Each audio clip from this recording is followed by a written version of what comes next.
حتی شما خفه نشین، ما و شما احناف هم بعضی از متعصبین ما و شما احادیث را ساختن. امیال هم در بین بسیاری مردم است که ابو حنیفه سراج امتی و این حدیث دروغ است، کذب از بالای رسول الله صلی الله علیه و سلم.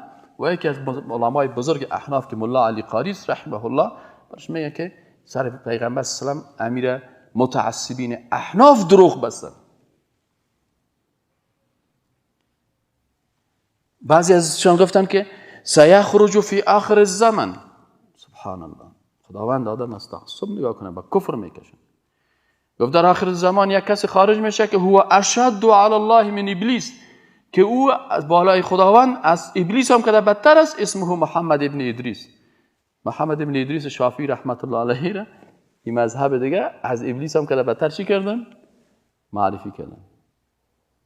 مثل که امروز بسیاری وقتا شیخ اسامه ابن لادن رحمه الله را بسیاری کسان میگن که والله این از کفر هم که بدتر است. محمد ابن عبدالوهاب رحمه الله را بسیاری کسان میگن که اوه محمد ابن عبدالوهاب این از یهود هم که بدتر است. و اختلافاتشان به می هست به خاطر چی؟